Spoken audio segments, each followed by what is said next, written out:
Muito bem, sem mais delongas, eu queria que os irmãos pudessem acessar o texto bíblico, obviamente na carta de Efésios, no capítulo 2. Nós estamos nessa jornada por meio de Efésios e tem sido incrível poder receber aquilo que nós estamos recebendo nesses dias. E capítulo 2, nós vamos ler dos versos 11 até o verso 22. Amém? Então, você que está acompanhando também pela internet, onde você estiver, quando você estiver, que o Senhor fale ao seu coração e ministre ao seu coração especificamente sobre essa palavra.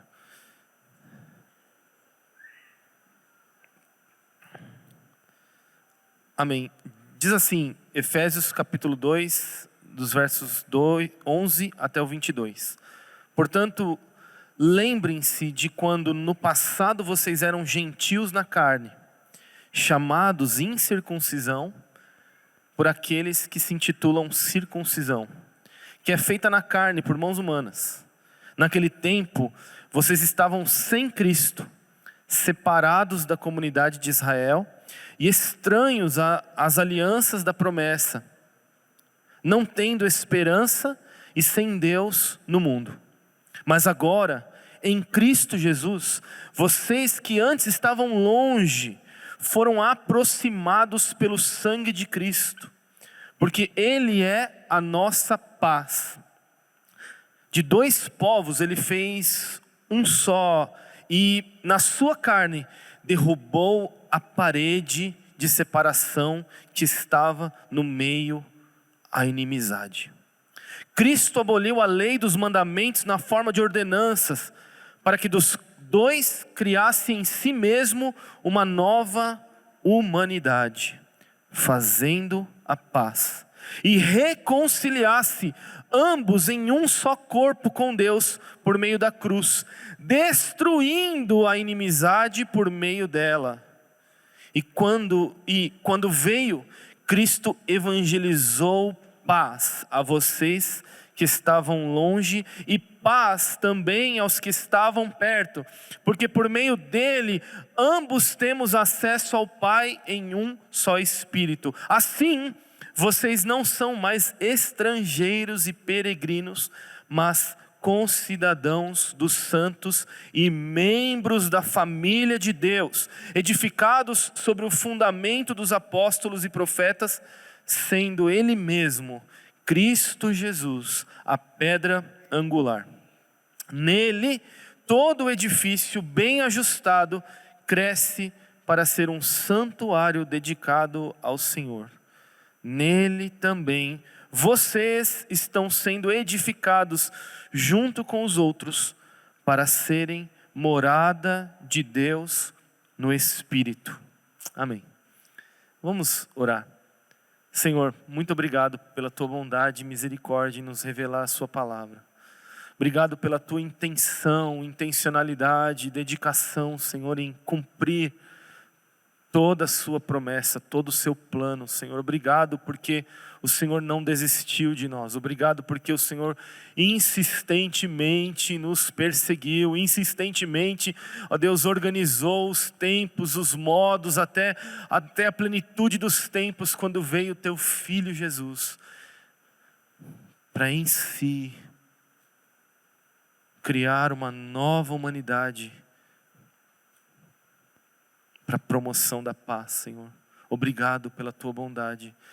Senhor, obrigado por aquilo que o Senhor fez. É a realidade daquilo que o Senhor fez que nos faz hoje sermos igreja do Senhor Jesus Cristo aqui hoje e até quando o Senhor voltar. Senhor, obrigado pela tua grandeza, Senhor. A grandeza do teu plano, da tua vontade, do teu desígnio, do Senhor, do teu propósito. Obrigado, Senhor. Obrigado pela sua palavra e fale aos nossos corações nos dias de hoje. Para a glória do teu nome, Senhor, nós oramos. Amém. Amém. Meus irmãos, eu confesso que tem sido uma jornada maravilhosa poder rever muitos conceitos aqui de Efésios. Eu sei que nós estamos assim numa exposição bíblica raiz, né?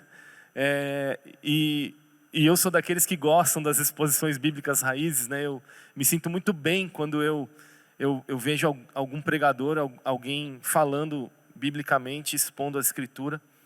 E eu acredito assim que só da Escritura ser lida por si só, já existe uma graça da parte de Deus sobre o entendimento da sua palavra sobre nós. E eu queria dizer com isso que você pode ler a Escritura, você tem acesso. Leia a palavra de Deus todos os dias, se exponha à palavra de Deus todos os dias. Como nós cantamos aqui, somente de falar o nome de Jesus, somente de ler a palavra de Deus, já existe uma graça de entendimento. E eu queria dizer isso aos irmãos antes de nós iniciarmos. Valorize a palavra que você tem na sua mão. Não despreze ela na sua semana. Amém? Amém. É muito importante que a gente faça um pouco de recapitulação sempre que a gente vá dar o nosso próximo passo, né? E hoje nós temos um assunto muito importante para tratar. Mas é importante nós olharmos um pouco do que foi dito até aqui. E eu destaquei essa recapitulação em 3 pontos importantes para a gente lembrar. Eu gosto muito do apóstolo Paulo, e principalmente em Efésios, que em 2 sessões desse texto ele usa o verbo lembrar, que é uma característica da igreja de Cristo. Nós precisamos aprender a nos lembrar, a não esquecer. Lembrar de não esquecer daquilo que Deus está fazendo, daquilo que Ele fez em Cristo Jesus e daquilo que Ele está fazendo por meio da edificação da sua igreja. A lembrança é importante. Esse verbo não está aqui à toa, então por isso vamos lembrar algumas coisas. A primeira é que o único sentido de ser igreja, o que dá sentido a essa realidade, é o que Deus realizou de uma vez por todas em Cristo Jesus, nos colocando nas regiões celestiais, sobre todas as bênçãos espirituais que estão contidas em Jesus. Meus irmãos, esse é o resumo da carta de Efésios. É desse texto em diante que todas as coisas vão se desdobrar e nós vamos aprender muitas coisas. Mas é muito importante que nós entendamos que nada do que nós fazemos, nada da nossa ação, da nossa motivação, daquilo que fazemos em amor, ela pode partir de um fundamento estranho a esse. Toda indicação está naquilo que Deus fez. Por isso o apóstolo Paulo começa bendizendo o nosso Senhor, bendizendo Deus, o Deus Pai do nosso Senhor Jesus Cristo, que por meio do Espírito Santo nos traz todas essas graças, todas essas bênçãos espirituais nas regiões celestiais. Não é sobre nós, não é sobre o que nós fazemos, não é sobre o que nós vamos ser, é sobre o que Deus já fez, é sobre o que Ele já realizou, é sobre o que Ele já disse que deveria ser feito. A partir desta realidade é que nós começamos a ser igreja. É importante entender que também as 2 partes de Efésios é dividido basicamente em 2 partes, meus irmãos. A primeira parte compreende os indicativos do Evangelho de Jesus, do Evangelho de Deus, da igreja. E obviamente o apóstolo Paulo está querendo responder o que significa de fato ser igreja, ser cristão. O que significa isso? Nesses primeiros capítulos, então nós estamos nessa jornada dos indicativos, ou seja, nós não fazemos para ser, não fazemos para adquirir, não fazemos para ganhar algo, nós já fomos abençoados, Deus já fez, já nos escolheu, já nos adotou, já nos colocou, e é por isso que, por meio dessa realidade, nós respondemos a essa graça, a essa dádiva, e nos constituímos como igreja, ou seja, naquilo que nós fazemos, que é a segunda parte, são os imperativos, é aquilo que a gente tem que fazer. Então, primeiro ser e depois fazer. O que Deus realizou em Jesus e depois, as implicações práticas desse evangelho nas nossas vidas diárias, meus irmãos.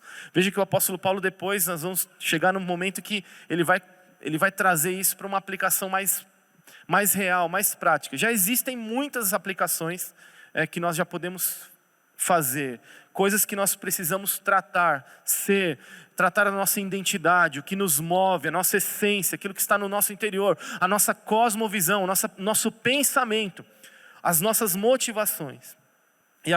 E depois então o apóstolo Paulo começa a trazer as implicações práticas na sociedade, na vida diária, nas nossas funções sociais, aonde nós estivermos inseridos, como é que nós devemos viver por meio dessa realidade. E a terceira lembrança é que imediatamente ao texto que nós vamos observar hoje, o apóstolo Paulo destaca duas palavras que precisam ser ditas aqui, relembradas. A primeira é: vocês estavam mortos. Essa frase é muito importante para nós lembrarmos aqui. No início do capítulo 2, o apóstolo Paulo começa essa sessão dizendo: vocês estavam mortos. Então é muito importante nós relembrarmos o que isso significa, né? Ou seja, e lógico, da morte, Deus nos transportou, Deus nos tirou da morte para a vida. Por quê? Por causa das riquezas, e essa é a segunda palavra importante a ser relembrada aqui, das suas misericórdias. Por causa das riquezas das misericórdias de Deus, nós somos transportados para a vida por meio da graça. Essa é a terceira palavra que a gente precisa entender. Então, a salvação é pela graça, isso não vem de vós, é dom de Deus para que ninguém se glorie. Ou seja, é importante notar que nós estamos aqui falando de um único assunto. Nós não estamos falando de vários assuntos. Que esse último trecho aqui do capítulo 2 não se refere a um assunto novo. Ele não se refere a uma nova mensagem, não, mas se refere praticamente a uma conclusão dessa primeira parte dos indicativos do Evangelho de Deus. Então nós começamos a ver no capítulo 1, agora no capítulo 2. Na primeira parte do capítulo 2 o apóstolo Paulo introduz essa questão da salvação e dessa realidade de como todas essas bênçãos espirituais foram materializadas, foram feitas reais em nossas vidas. E agora ele passa a concluir essa primeira etapa. Por isso é tão importante esse assunto. O assunto de hoje é como se fosse uma conclusão da primeira parte dos indicativos do Evangelho de Deus aqui. Por isso eu queria que você concentrasse seu coração. E aí é preciso se lembrar da chave da mensagem anterior, do versículo 8, a salvação pela graça, como nós falamos aqui. E nós recebemos isso imerecidamente. Amém? Imerecidamente. Nós não merecemos a salvação e Deus mesmo assim nos ofertou, nos levou a esta realidade. Nós não éramos dignos dessa salvação. Por quê? Morto não volta a viver sozinho, ou volta? Não, né? Precisa de uma ação. Toda a vida está em Deus e mais do que simplesmente nos purificar dos nossos pecados, o Evangelho nos dá um novo futuro. Meus irmãos, nós fomos tirados de um passado de morte, colocados sobre uma realidade de vida e temos um futuro glorioso na esperança do retorno de Jesus para concluir todo o plano de Deus que foi depositado nele mesmo, e ele mesmo em si conseguiu concluir tudo isso de acordo com a vontade de Deus, como Deus gostaria que fosse feito. Por isso, uma vez que nós somos colocados em Cristo, acima das forças do caos, da força do pecado, da força que tirou Adão do Éden, que fracionou Adão da relação com Deus, da relação do jardim do Éden, essas forças, nós também fomos capacitados para viver uma nova vida em Cristo. Uma novidade de vida em Cristo Jesus. Ou seja, os indicativos do Evangelho de Deus têm que sim mudar as nossas realidades, mudar as nossas cosmovisões, mudar a maneira como nós enxergamos e muito mais do que isso, mudar as maneiras como nós reagimos. Como eu reajo diante de uma situação, de uma circunstância. Então, a graça de Deus nos faz poemas de Deus. Feitura de Deus, obras que expressam a genialidade do Criador. Foi por isso que nós fomos salvos. Nós não fomos salvos do nada, irmãos, e para nada. Nós somos salvos da morte para a vida, para a expressão da poesia real daquilo que Deus, o Criador, colocou em toda a sua criação e deseja ver em nós por meio de Cristo Jesus, tornar visível a graça de Deus. E é por isso que nós estamos aguardando a ressurreição, é por isso que nós não fomos transportados da salvação para o estado eterno. Perceberam isso? Porque seria muito interessante se nós fizéssemos isso, não é? Somos salvos, já estamos com Jesus, aleluia, glória a Deus, que maravilha. Não seria maravilhoso isso? Se à medida que nós fomos salvos, nós já seríamos automaticamente transportados. O Davi, ele veio de avião, mas é porque estava congestionado transladado, né? Ser transladado, né? O Davi é o nosso amigo lá do Canadá, né? O nosso querido irmão, irmão da Dani Som, cunhado do pastor Juliano Som, né? Muito bom ter você aqui. Vivemos muitas aventuras lá em Teresina, esteve com a gente lá, agora está no Canadá. E ele não veio transladado, ele veio de avião, porque não deu. Né? Porque o Davi é assim, ele translada, né? A gente já conhece ele há muito tempo, é assim. Mas por que a gente não foi assim, transportados? Porque existe uma razão de Deus inserir em nós as realidades do Evangelho. Não é para que nós sejamos abençoadinhos, mimadinhos de Deus. É para que outras pessoas possam conhecer a mesma realidade do amor e do Evangelho, da graça, da salvação. É para que outras pessoas que estão mortas possam ver em nós a salvação da graça imerecida por meio da ação do nosso Senhor. E se nós mudarmos essa ordem, começarmos a falarmos do que nós temos que fazer antes do porquê nós temos que fazer e do que nos move, se nós colocarmos os imperativos na frente dos indicativos, nós cometemos uma mudança do Evangelho de Cristo. Porque o Evangelho de Cristo não é sobre o que nós podemos fazer, mas sobre o que, por meio do que Ele fez, nós somos afetados e transbordamos. Porque se nós fazemos isso, nós criamos uma religião moralista e de obras. O crente, ele tem o cristão, ele tem uma característica que Efésios vai quebrar, que a gente tem uma tendência ao moralismo. Eu não estou dizendo que o moralismo é ruim, o ismo todo o sufixo ismo, ele faz uma pejoratividade no termo. Ele torna o termo supralapsarianista, né? Quer dizer, usei uma palavra difícil aqui, mas é um termo exagerado. O que eu quero dizer, meus irmãos, é que nós corrompemos a integridade do Evangelho se nós trocarmos a ordem, se nós começarmos a fazer coisas para receber coisas. Não, nós já recebemos. No Evangelho de Deus nós devemos viver assim, porque Deus realizou isso e aquilo, e não ao contrário, nós realizamos por nós mesmos. O que nos move, a nossa ação, é o que Deus realizou em Cristo. Isso faz ser quem somos. Agimos a partir do que Deus fez e não do que nós fizemos. Amém? Agora partindo para o nosso texto, entrando no versículo 11. Então é só para você entender toda essa realidade que nós estamos falando. Irmãos queridos, amados, igreja do Senhor Jesus, não invertam a ordem do Evangelho. Nós somos totalmente dependentes da graça de Deus. E nós só existimos por causa da graça de Deus e mais nada. Se você realizou isso ou aquilo, a sua oração deve ser graças ao Senhor que me fez fazer isso ou aquilo. Se você realizou aquilo ou aquilo outro, você tem que dizer, é por causa que Jesus me fez isso, que eu posso fazer isso ou aquilo. Entende? Não pode trocar isso. Você não pode ocupar o lugar da moralidade, da religião. São obras mortas. As nossas obras são obras mortas se não forem vivificadas pelo Senhor Jesus Cristo.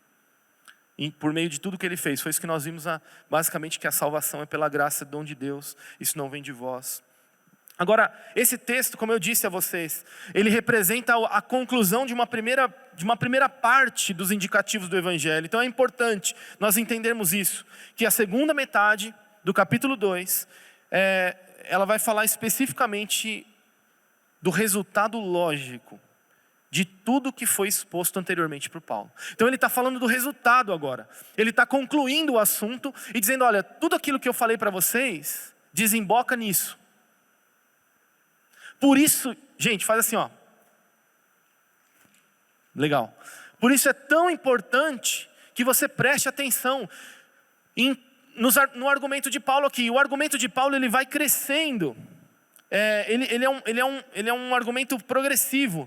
Ele de vez em quando volta a falar do mesmo assunto, mas você percebe que ele vai dando um passo a mais. A cada trecho que ele vai escrevendo aos Efésios, ele vai estruturando um conceito a mais daquilo que ele falou. Mas agora é muito importante que ele está concluindo. É como se ele dissesse assim, olha, tudo que vocês ouviram até aqui, de Efésios 1 e Efésios 2 até o versículo de número 10, resulta nesse objetivo aqui, nesse propósito. Então é muito importante que nós nos concentremos aqui. Isso é a primeira coisa importante. A segunda coisa importante é que o apóstolo Paulo, quando ele está falando aos Efésios, ele está com uma imagem na cabeça de alguns pressupostos, de alguns pré-requisitos. Ou seja, é como se eu falasse para você aqui, por exemplo, de cachorro-quente ou, por exemplo, de futebol. Então, se eu começasse a falar de jogador de futebol, eu não entendo nada, não sei o nome e tal. Né? Eu sou corintiano, tá, gente? Mas eu não sei nada, não acompanho nada. Eu sei da NBA, assim, que hoje o Boston vai eliminar, vai passar para a semifinal, que o Boston Celtics vai ser um campeão, né? Esse eu sei que é meu time. E eu sei também que o Golden State Warriors, no nosso querido pastor Cláudio, foi eliminado. Graças a Deus. Então, Deus abençoe, pastor Cláudio, você. Eu queria falar isso né? Eu tinha que falar isso porque ele me persegue, tá? Mas enfim, e eu estou muito feliz por isso. Então, é um contexto que você já sabe, ele já sabe do que a gente está falando. Agora o apóstolo Paulo tem uma imagem na cabeça. Quando ele começa esse assunto, ele tem uma imagem, é importante imagens históricas do costume das pessoas, que é importante a gente lembrar. Tem várias imagens, várias metáforas que esse texto se refere. Na verdade, o apóstolo Paulo usa esses termos. Ele faz o uso desses termos como se as pessoas já soubessem do que ele está falando. Mas nós aqui, né, no século 21, né, nós não temos tanta identidade com essa escritura de Israel e com todo o costume daquela época. Por isso eu queria destacar 3 imagens, 3 figuras que o apóstolo Paulo entende que quando ele começa a falar sobre esse assunto, ele tem na mente dele, para que as pessoas entendam o que ele vai falar, ok?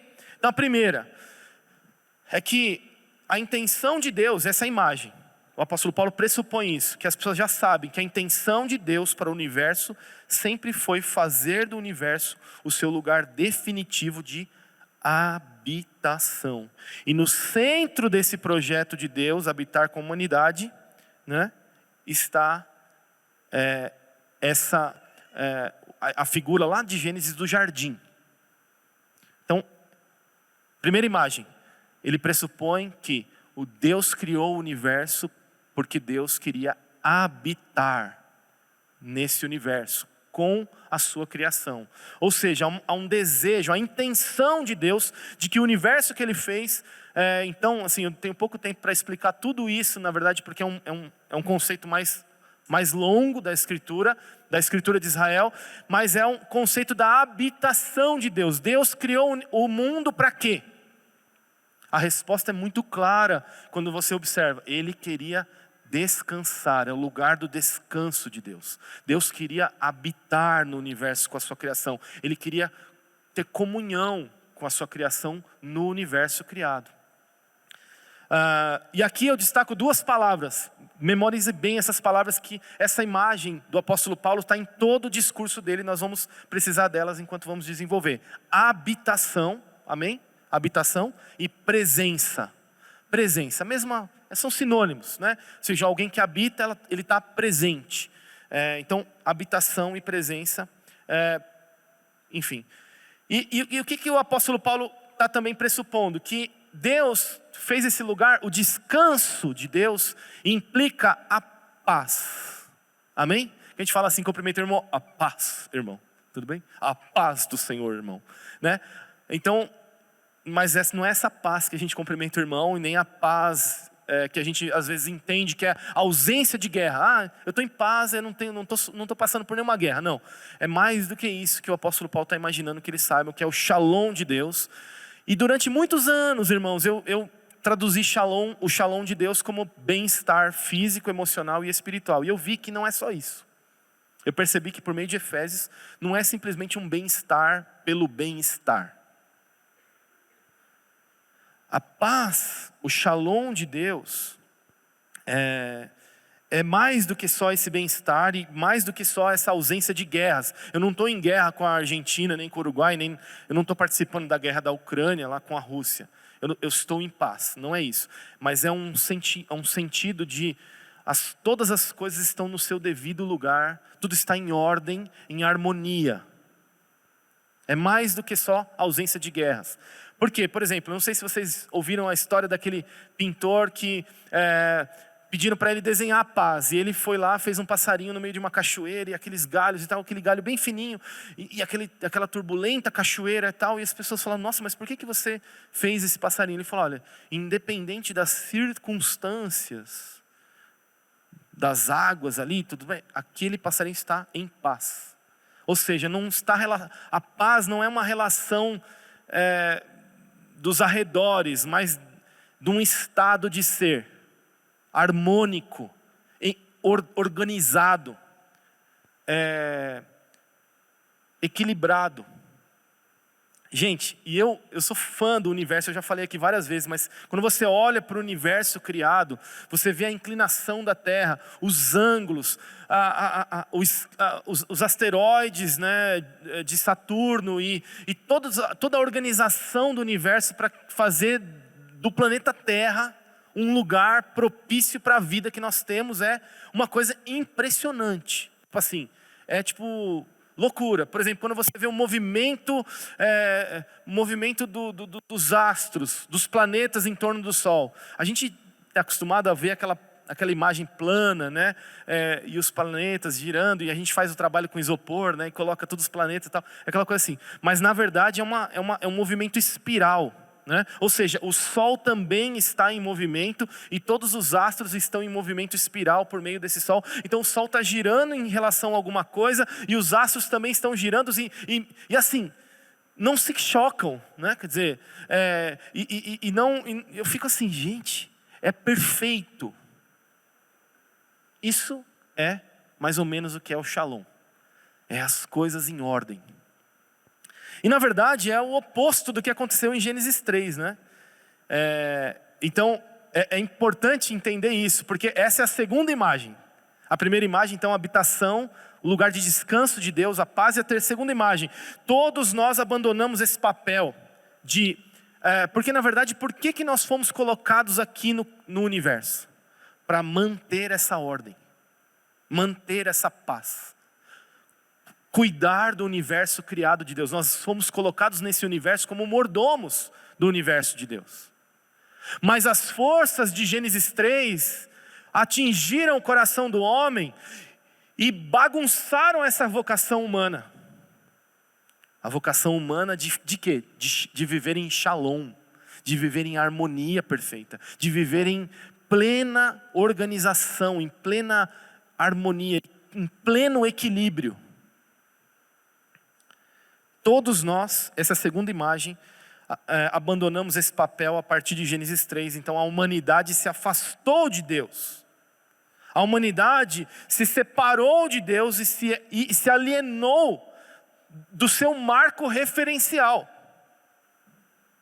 Amém? Estão comigo aqui? Então nós abandonamos a referência do Shalom. Na verdade, é Deus que criou o Shalom. Foi Ele que criou a ordem, foi Ele que criou a paz, a harmonia, o equilíbrio, o universo. E esse homem foi então afetado por esse processo. E ele perde essa referência. E para cumprir a vocação humana de manter o universo organizado, de manter o universo em paz, em harmonia, em equilíbrio, em shalom, de promover essa shalom, nós precisávamos estar conectados com a nossa referência maior, que é o Senhor Deus, o próprio Deus, com o inventor da Shalom. E quando nós decidimos viver independentes de Deus, quando nós decidimos viver autônomos, é bem interessante que acontece no Gênesis, ao pecado, o relato do pecado de Gênesis 3 é tão importante aqui para o apóstolo Paulo, para a gente entender o que está acontecendo aqui nessa conclusão, é que a árvore do conhecimento do mal representa exatamente isso, é eu, por mim mesmo, definir o que é bom e o que é ruim. Conhecer o bem e o mal não é e essa grande mentira da serpente diante de Adão e Eva. Que na verdade é aquela meia verdade, né? Aquela mentira meia verdade. Mas o conhecimento do bem e do mal é a relação que nós temos de independência, de determinar por nós mesmos o que é bom e o que é mal. E quando nós começamos a determinar por nós mesmos o que é bom e o que é mal, nós desorganizamos o shalom de Deus. Estão entendendo? Por quê? Porque nós não sabemos, meus irmãos, sem a referência, definir coisa alguma. Toda a nossa definição, toda a vocação humana de Adão, ela estava referenciada, ligada a Deus. Na medida em que ele se separa, ele perde a condição de fazer isso. E é interessante o que vem depois de Gênesis 3. O que é que vem, irmão? Gênesis 4. Ufa, Deus, o pastor sabe contar. Não, Gênesis 4 é o primeiro assassinato. Ou seja, quando a humanidade perde a sua referência do shalom de Deus, quando ela deixa de se referenciar e ela começa a tratar o bem e o mal como ela acha que deve tratar e definir o bem e o mal como ela acha que deve definir, autonomamente, independente de Deus, fora da referência de Deus, a consequência não é só a separação de Deus, é a separação uns dos outros. Porque toda a nossa separação de Deus desemboca na maldade que fazemos para o outro. É um assassinato. Acontece a primeira discórdia, a primeira desavença, a primeira inimizade entre os irmãos e um mata o seu irmão. E Caim mata Abel. Ou seja, né? A separação da humanidade de Deus desemboca na separação da humanidade com ela mesma. E a coisa vai apertando, irmãos. A terceira imagem que o apóstolo Paulo tem em mente, tá? Então estamos na imagem ainda, tá, gente?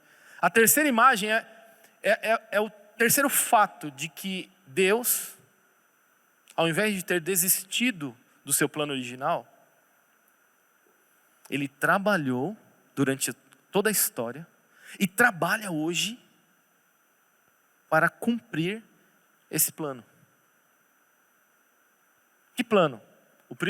A primeira imagem, de habitar com a sua criação no universo criado por Ele mesmo. Ele criou esse universo para isso. Se você lê, você vê que Deus, né, tem as referências de que a terra é o que dos pés de Deus? O estrado dos seus pés. Não é? É a referência de descanso, de habitação. Sabe quando você chega em casa e coloca os pés assim, em cima daquele, para relaxar? O lugar do universo é o lugar de relaxamento, é o lugar de prazer de Deus. Bom, enfim, isso tem muitas implicações, não dá para a gente falar agora, mas é muita coisa, é incrível. Quando você começa a descobrir o enredo da história da salvação de Deus. E é um livro bom de se ler, é o enredo da salvação do nosso professor Bernardo Shaw, né? Eu acho que ele vai resumir muito bem, resumir assim, né? É um resumo tipo, meu Deus, que resumo. Sobre todo esse contexto da história da salvação de Deus, e isso é maravilhoso. Portanto, ele continua trabalhando, e no centro desse plano tem um jardim. Olha que interessante. Mas esse jardim é ferido. Depois esse jardim se torna o quê? Um edifício, um prédio. Bate assim, ó, na cadeira aí. É um prédio. Um lugar de habitação. Ou seja, ele está dizendo, Deus continua trabalhando para tornar esse universo o lugar da sua habitação. Do jardim ele vai para o templo, um edifício. Portanto, o templo aqui, o tabernáculo de Moisés, depois o templo de Salomão, são imagens do Éden, do lugar da habitação de Deus. Deus continua tentando habitar entre o homem, mas esse homem continua se submetendo aos efeitos do caos, da morte, do pecado. Os antigos falavam pecado, hoje a gente fala forças do caos. É mais chique, é mais teológico, entendeu? Antes a gente falava é o pecado mesmo. É o pecado de Gênesis 3. Mas aqui foram mudando os entendimentos, mas esse conceito é muito mais amplo do que a gente imagina. O pecado ele é um conceito assim, ó, desse tamanho. O conceito de que essa força de desorganização, de desordem, ela é muito mais ampla do que o conceito de pecado em si. É tema para outra mensagem, né? Para outros carnavais aí. Mas o que eu quero dizer é que a terceira imagem que está no apóstolo Paulo é o templo. O templo está na mente do apóstolo Paulo, precisa estar na sua mente aqui para entender esse texto. Que é esse lugar da habitação de Deus, tá bom? Então a verdadeira paz que Deus declara, promove entre a humanidade, necessariamente produz paz na própria humanidade em si. E não existe paz no seu coração. Não existe paz entre você e Deus, se não há paz entre você e o seu irmão. Deu para entender isso? Ou ao seu próximo. É uma contradição, entendeu? Você dizer que está em paz, mas não está em paz com o seu próximo, com o seu irmão. O que o apóstolo Paulo fala a respeito disso na passagem anterior, não é agora que a gente pode viver de bem com a vida, né? Sem nenhum merchan aqui. Somente a gente. Nossa, Jesus é muito bom. Cara, encontrei Jesus, Ele é demais. Agora eu vivo de bem comigo mesmo, eu me encontrei em Jesus. Só que cada um no seu canto. Não é sobre isso o plano de Deus. E esse é o grande desafio, meus irmãos. Porque é muito fácil você dizer que está em paz com Deus, né? Eu tenho 20 e poucos anos de cristianismo, acho que é uns 28 anos mais ou menos. Que o Senhor me achou perdidaço mesmo. E em 28 anos eu vejo as pessoas terem dificuldade com isso. E eu já ouvi inúmeras vezes pessoas que cometeram pecados graves contra o outro. Graves. Traições, mentiras, fofocas, fala mal. Milhares de coisas assim que a gente sabe que a gente faz. E dizer, eu estou em paz com Deus. Mentira. Se você não está em paz com o seu próximo, você não está em paz com Deus. Ou seja, toda relação vertical, ela afeta as nossas relações horizontais. E você está pronto para isso? Essa é a pergunta, né? O resultado do impacto vertical, da reconciliação que nós temos, da revivificação que nós fomos submetidos em Cristo, o que nós experimentamos por causa da ressurreição de Jesus, da reconciliação que nós temos com Deus, o resultado disso é sempre a reconciliação com o meu próximo. É sempre aplicado às pessoas que convivemos. Por isso você quer saber, você quer conhecer uma pessoa, não pergunta para ela quem ela é, pergunta para a esposa dessa pessoa ou para o marido dessa pessoa quem ela é. Porque eu já vi muitos irmãos serem uma bênção na congregação e serem um horror dentro de casa. Não é assunto para os indicativos, é assunto para os imperativos. Então vou deixar pausado esse assunto. Portanto, quando nós lemos aqui no versículo, ali no meio da passagem, se eu não me engano está no versículo 15, 16, ele vai dizer o que, irmãos? No versículo 15 e 16, ele vai dizer mais ou menos assim, vou começar ali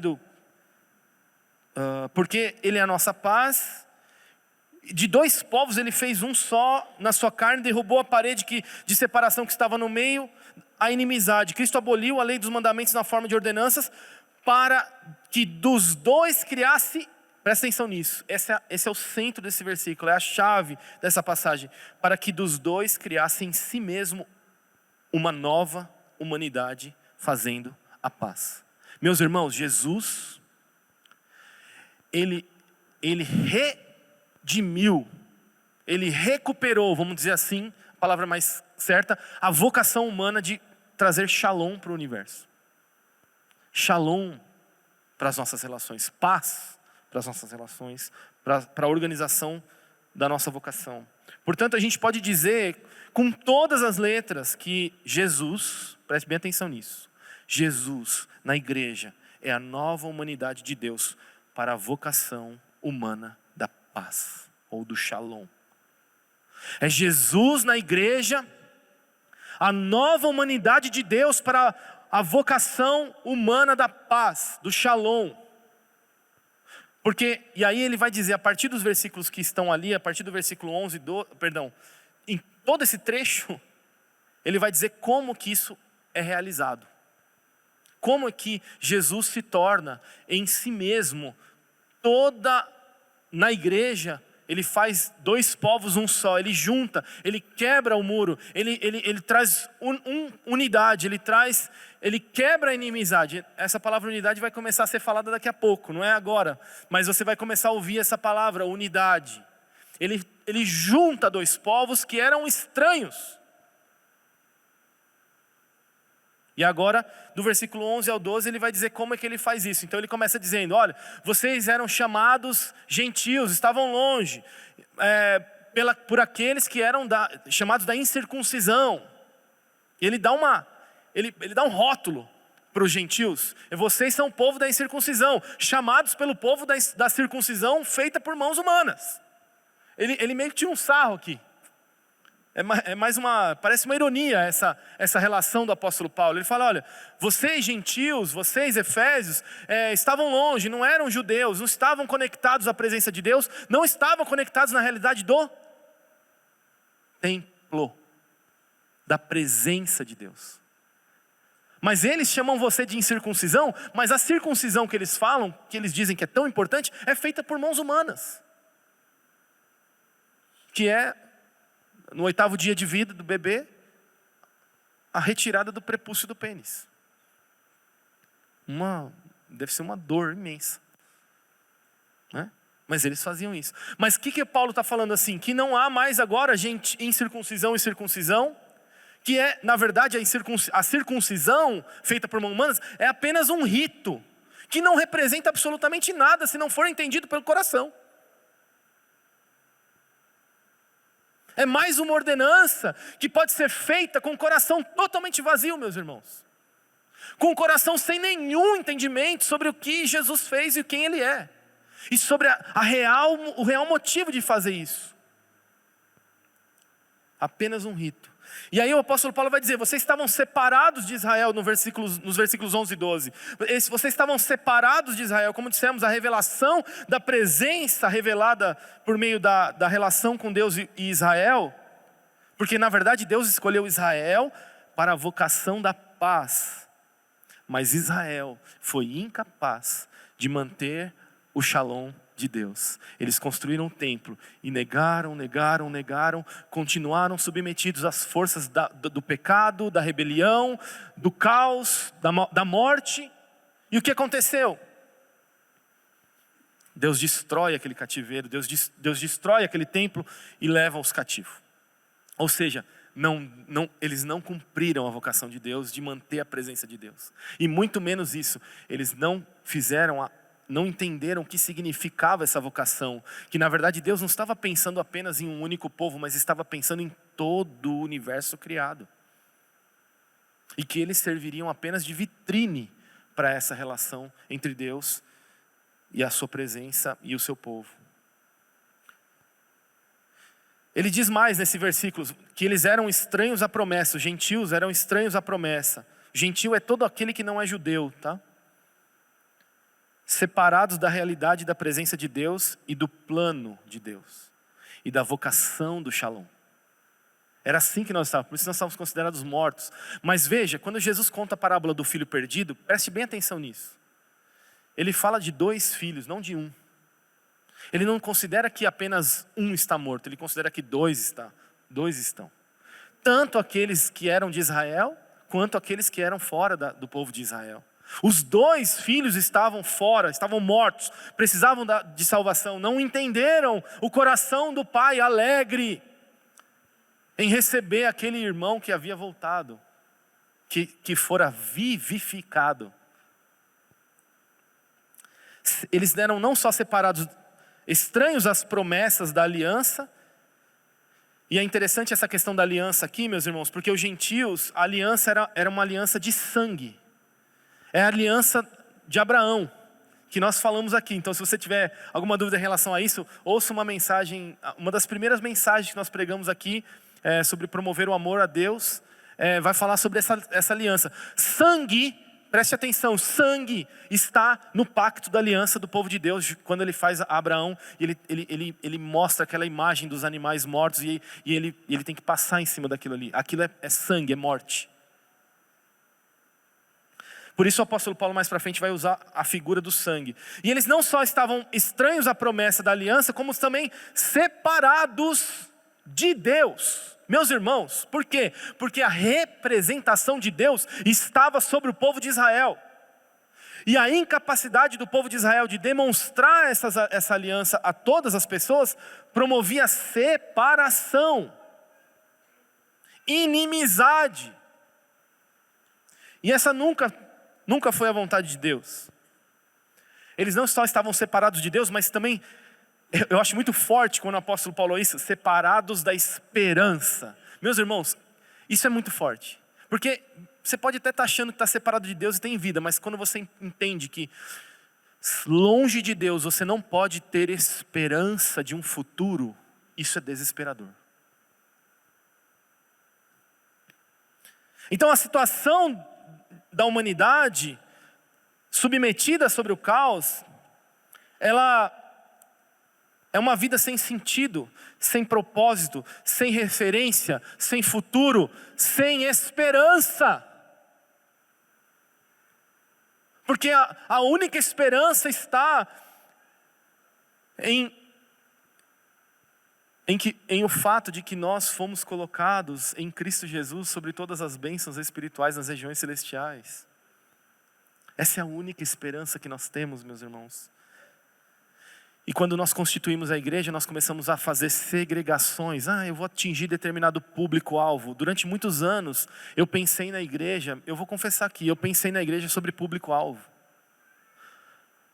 Eu vou dizer qual é o público-alvo da igreja. Pessoas.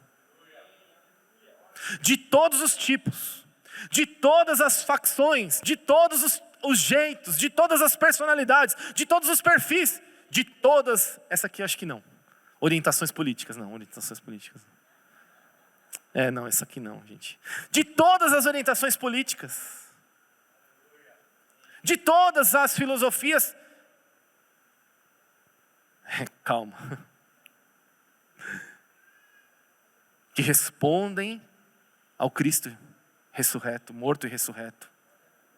De todas aquelas que falam em concordância com o plano de Deus original. Nós não fomos chamados para públicos-alvos, irmãos. E essa foi uma lição que nós aprendemos. E eu aprendi muito nesse sentido. Uma igreja de apenas uma nação. Não, é para todas as nações. Ide por todo mundo fazer discípulos de todas as nações. E quando nós lemos o Apocalipse, nós vamos ver povos de toda língua, povo e nação se reunindo para adorar o Cordeiro de Deus.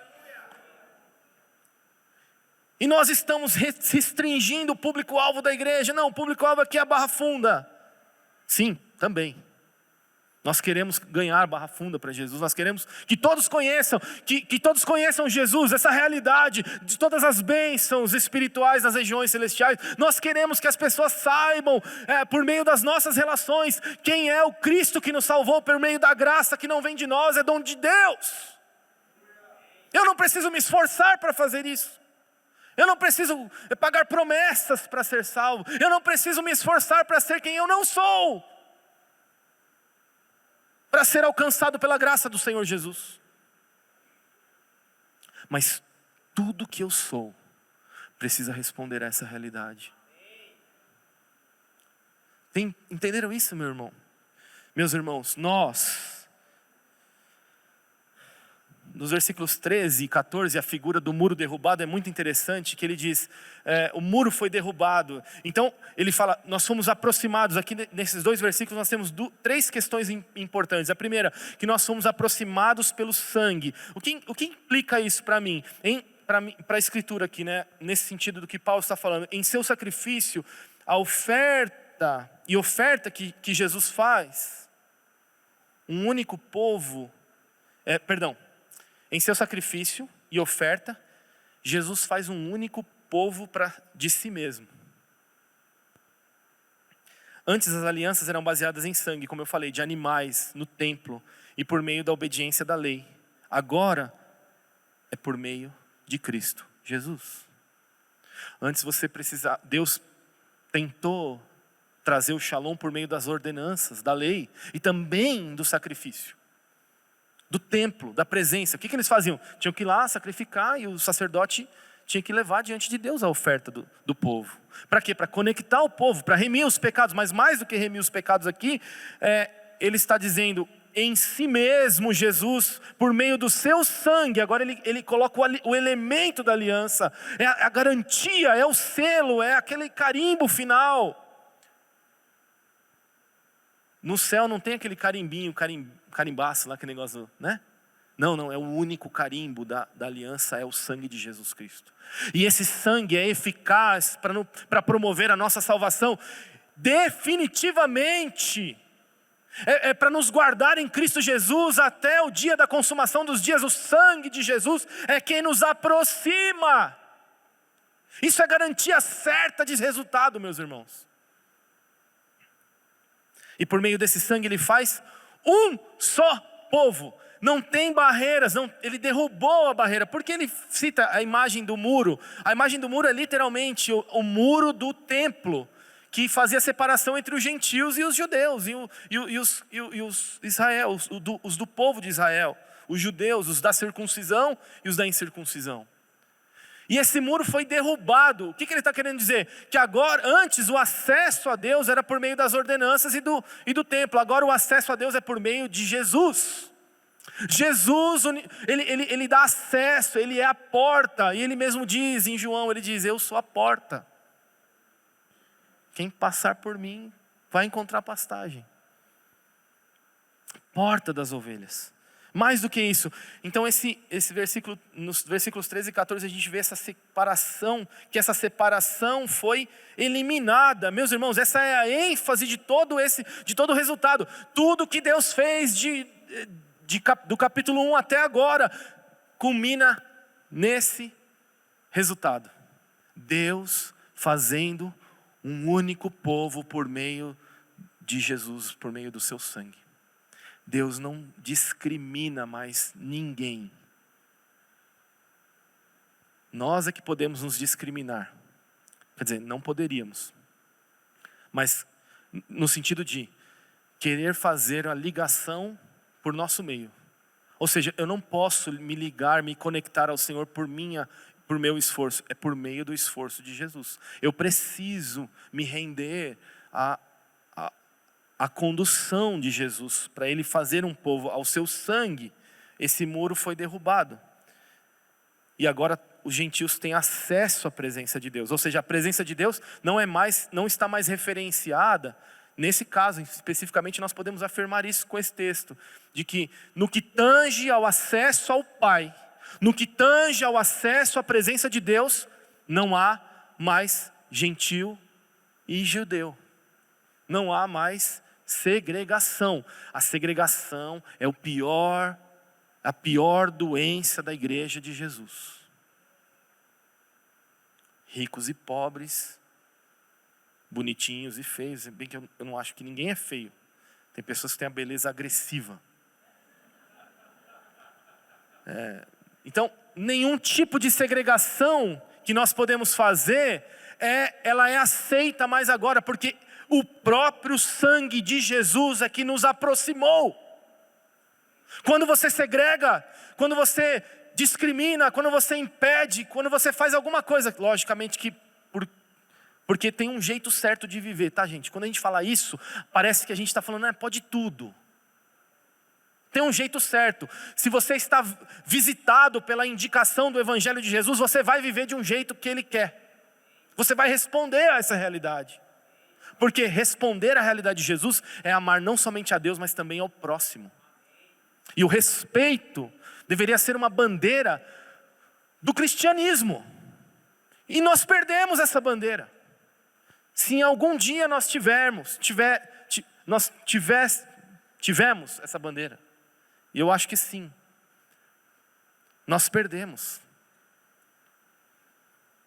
A inimizade é destruída por meio da cruz, a figura da paz atrelada à violência sofrida por Jesus. Eu gosto muito quando ele menciona a cruz aqui, no versículo 15 e 16. A inimizade é destruída por meio da cruz. Meus irmãos, só vence inimizade acomodando violência. Deixando de ter razão quando se tem. Deixando se passar a vez quando é a sua vez. Perdendo direitos legítimos, entregando eles propositalmente. Nós deveríamos ser mestres em lidar com ofensas. E a primeira coisa que nós fazemos quando nós recebemos uma ofensa é revidar da mesma forma. Frases, do tipo, bandido bom é bandido morto. Isso não combina com o Evangelho de Jesus.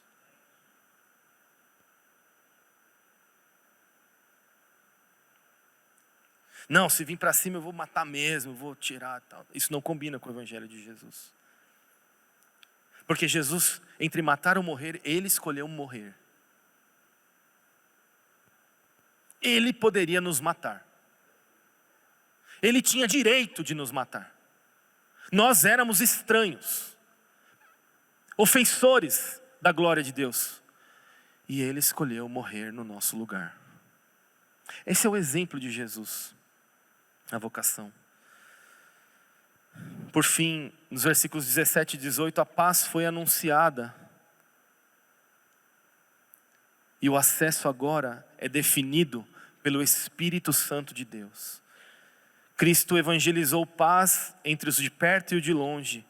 E a palavra evangelizou significa proferiu, declarou, anunciou.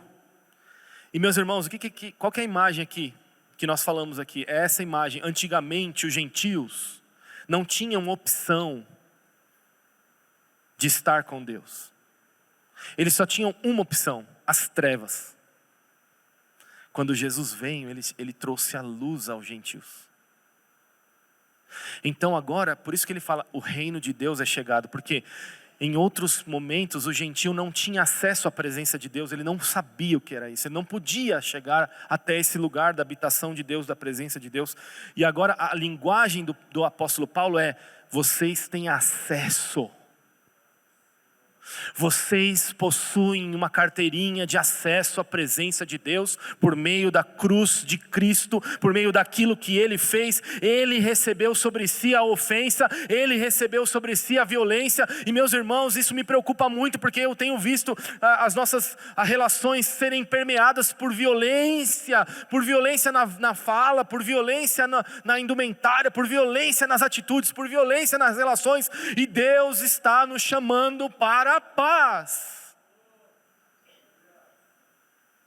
A nossa vocação humana primeira, mais importante, é promover a paz. Somos chamados a pacificar. Cristo fez isso. Ele está dizendo no versículo 17 e 18. Foi o próprio Cristo. Ele está dizendo, esse foi o exemplo de Cristo. Ele resolveu a inimizade como? Perdendo seus direitos legítimos. De filho de Deus. De santo. E se fez pecador como nós. É assim que se vence a inimizade. Você tem que abrir mão dos seus direitos e convicções. Você precisa ceder. Você precisa abrir mão. Mas aí você está falando para a gente ser bobo, para a gente não sei o que. Não estou dizendo isso. Mas para promover a paz, mesmo quando nós tratamos um pecado, quando tratamos uma pessoa que está sendo influenciada pelas forças do caos, da desordem, nós temos que trazer ordem. Trazer paz é confrontar, é levar essa pessoa em amor até um lugar de paz. Até um lugar de reconciliação com Deus. E não é fácil, às vezes quem está cego pelas forças do pecado, ela não consegue fazer nada. E a gente está ali pacificando, levando essas pessoas até a reconciliação. É por isso que no versículo 19 ele volta a falar da imagem do templo. Ele diz que nós somos membros da família de Deus. Nós não percebemos o uso dessa linguajar nas escrituras de Israel. Nós percebemos nos escritos de Paulo. E essa aqui, vamos supor, que a gente não passou por Coríntios e nem por Romanos. Quando o apóstolo Paulo fala isso e os gentios estão ouvindo pela primeira vez, eles estão falando assim, peraí, família de Deus? Ele está querendo dizer que eu também faço parte da herança de Deus?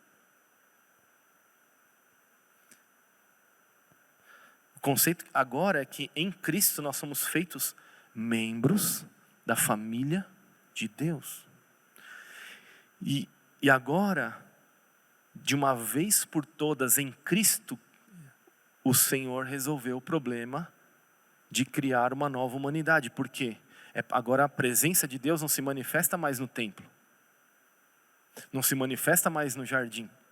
Se manifesta na igreja por meio de Cristo.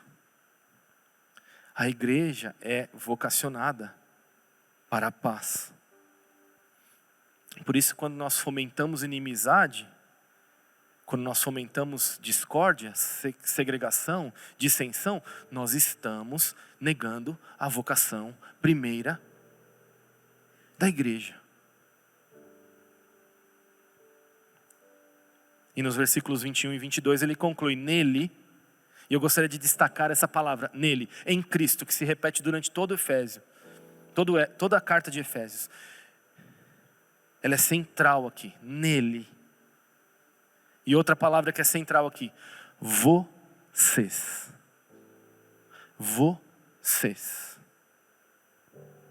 estão sendo edificados para sermos o quê? Santuário. Olha a linguagem do templo aqui de novo. Percebeu? O templo, a manifestação da presença de Deus. Vocês. Não é você, não é só em você, é em vocês. Nele, vocês estão sendo edificados, membros da família de Deus. Agora a linguagem não é mais jardim, não é mais tabernáculo, não é mais templo. A linguagem agora é família de Deus. E é na família de Deus que a presença de Deus se manifesta. É na família de Deus que não há segregação. É na família de Deus que há um único povo. É na família de Deus que não tem público-alvo. Todos são chamados à vocação da paz. É na família de Deus que somos vocacionados para promover a paz. Ainda que precisemos levar a nossa cruz. Ainda que precisemos abarcar a violência. Ainda que precisemos sofrer assim como sofreu Jesus. Em Hebreus capítulo 13, versículo 10 até o 14, ele diz, é fora do arraial que é feito o sacrifício. Eu gostaria de ler esse texto, é muito importante para a gente concluir. Temos um altar do qual os que ministram no tabernáculo não têm o direito de comer, pois aqueles animais cujo sangue é trazido pelo sumo sacerdote para dentro do Santo dos Santos como sacrifício pelo pecado, têm o corpo queimado fora do acampamento. Por isso também Jesus, para santificar o povo pelo seu próprio sangue, sofreu fora da cidade. Ele não veio para Israel para fazer uma bolha dos seus melhores amigos. Ele foi para fora do arraial sofrer e ser queimado. Ele consumou a sua obra de sofrimento fora da cidade de Jerusalém, fora dos muros da cidade santa. E o autor aos Hebreus nos dá um comando muito importante, que é um comando que quase que o apóstolo Paulo concorda com ele aqui nesse texto. Ele diz: saiamos pois até ele fora do acampamento, levando a mesma desonra que ele suportou. De fato não temos aqui cidade permanente, mas buscamos a que há de vir por meio de Jesus, pois ofereçamos a Deus sempre sacrifício de louvor, que é o fruto de lábios que confessam o seu nome. Gente, esse texto me arrebenta, porque a imagem desse texto é assim: Jesus está lá fora, queimado. O sacrifício de Deus está queimado, o holocausto. E Ele está dizendo: ei, eu estou aqui. Vem até mim. Ei, eu estou aqui fora. Saia aí do seu círculo de segregação. Saia aí do seu círculo aí político, ideológico, filosófico. Saia aí do seu círculo eclesiástico, de cargos, de funções. Saia aí desse seu ciclo confortável e venha até mim. Para quê? Para nós abraçarmos a Ele, para nós encontrarmos. Ele diz: levando a mesma desonra que Ele suportou. Nós só seremos uma igreja que cumpre a vocação da paz quando nós aprendermos a lição de sairmos até Jesus e encontrá-lo fora dos nossos arraiais seguros e suportarmos as desonras que Ele suportou por nós. Quando nós aprendemos a suportarmos as desonras deste mundo, a não responder carnalmente, iracundamente, violentamente, parece que somos advogados de Jesus. Parece que Jesus precisa de defensores. Ele não precisa de defensores. Ele precisa de pacificadores. E você é chamado a pacificar.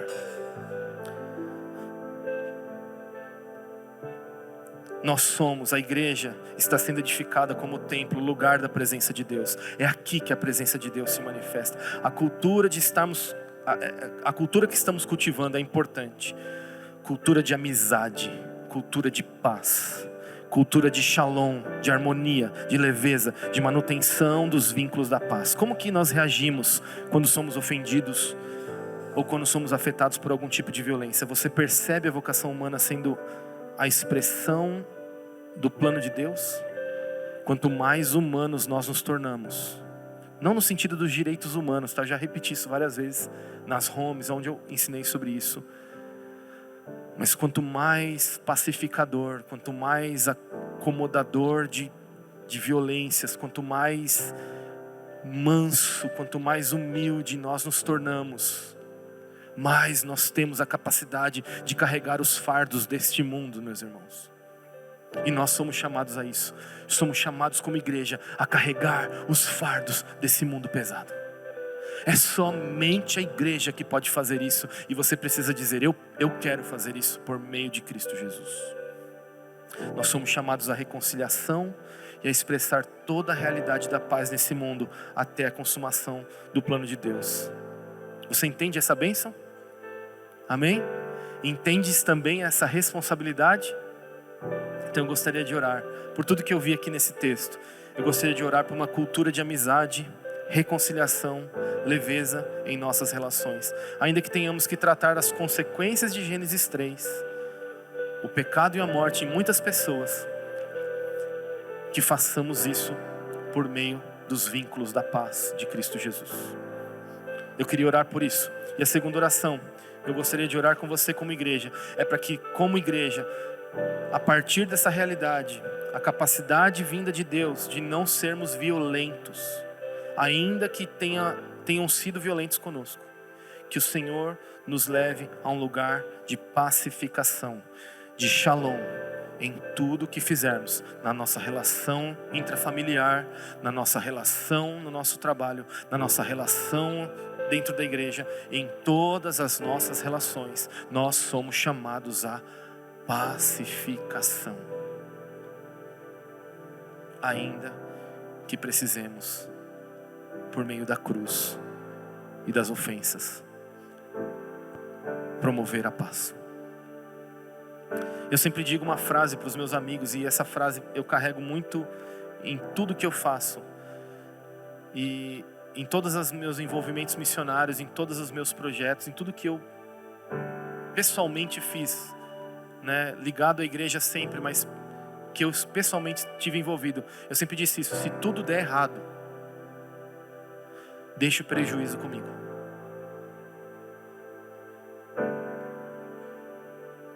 Se você me enganar, eu vou assumir o prejuízo. Nós temos em Jesus a capacidade disso. Mas e um prejuízo financeiro? Você está falando que você vai perder dinheiro. O dinheiro não é nada diante da eternidade que nós temos preparado para nós. Quando alguma pessoa se mata ou se desespera porque perdeu dinheiro, ela não entendeu o que significa ser vocacionado ao estado eterno, à paz de Jesus por meio da igreja de Jesus. Quando retemos, quando violentamos, quando acusamos, quando brigamos, quando levantamos as vozes e os ânimos e ofendemos, nós não entendemos a principal realidade do Evangelho, da indicação do Evangelho, que tudo isso que o apóstolo Paulo ensinou culmina em sermos um lugar de shalom de Deus. Eu sei que o seu universo e a sua vida pode estar desorganizada, e essa é a terceira oração que eu quero fazer. Eu quero orar para que na sua vida o shalom de Deus se manifeste e a harmonia de Deus se manifeste nas suas relações, o equilíbrio do Senhor se manifeste, as coisas que estão desorganizadas, impulsionadas pelo pecado, pelo caos, pela morte, pela independência de Deus, pela autonomia de Deus, que essas coisas se submetam ao governo de Jesus, que elas sejam conduzidas ao lugar da rendição ao Senhor. Você pode entregar isso hoje, essa é a minha oração, que você seja reorganizado num ambiente de paz. Esse lugar precisa ser um lugar de paz. A igreja ser igreja é ser um lugar de paz, não é ser um lugar de opressão, não é ser um lugar de moer gente, não é ser um lugar de matar pessoas, é um lugar de restauração, de reconciliação, de amor, de cuidado com as palavras, de cuidado com as ações, de esperar o tempo certo para tomar as decisões, ainda que seja demorado.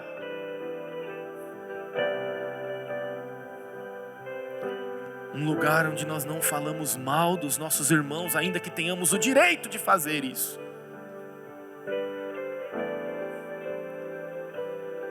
Vamos orar. Senhor, nós queremos ser esta igreja da paz, esta igreja do seu shalom, da manifestação da sua ordem, Senhor, a ordem que governa o universo, Senhor, a perfeição, Senhor, que habita em toda a sua criação, meu Pai.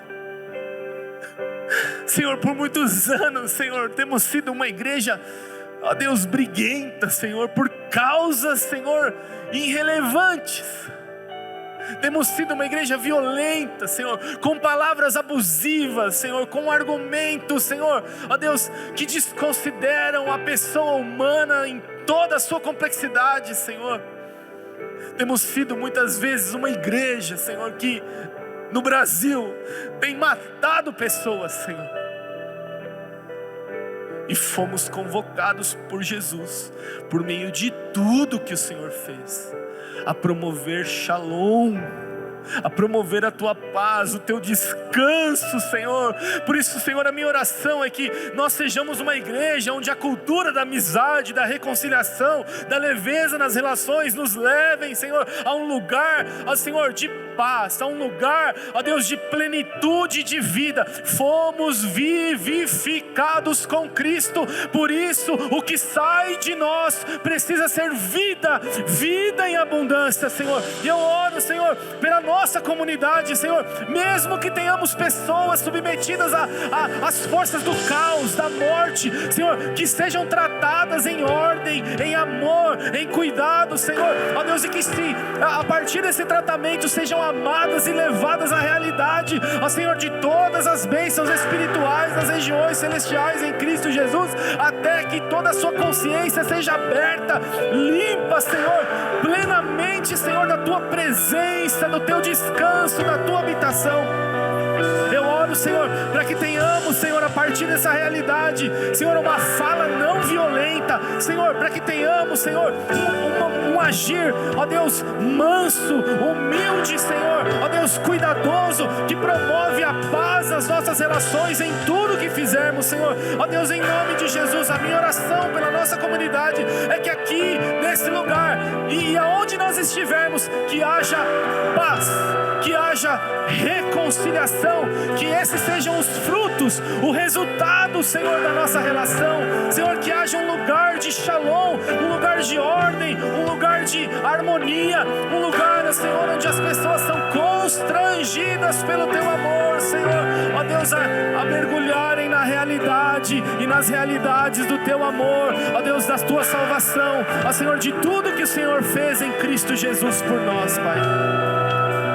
Independente de times, etnias, raças, ó Deus, gênero e todas as outras coisas que envolvem, Senhor, ó Deus, as inimizades, Senhor, que possamos promover a explicação e a imitação e a vitrine da tua poesia perfeita, harmônica, ordeira, Senhor, que nos leva até um lugar, Senhor, de shalom, cuidado. E a minha oração última, Senhor, é que sobre esses irmãos, Senhor, que vivem de alguma maneira influenciados pela desordem, pelo caos, pelo medo, Senhor, em nome de Jesus, promove paz, shalom sobre essa situação, sobre essas vidas, Senhor. Deus, não nos faça, Senhor, não nos faça sermos aqueles que usam, Senhor,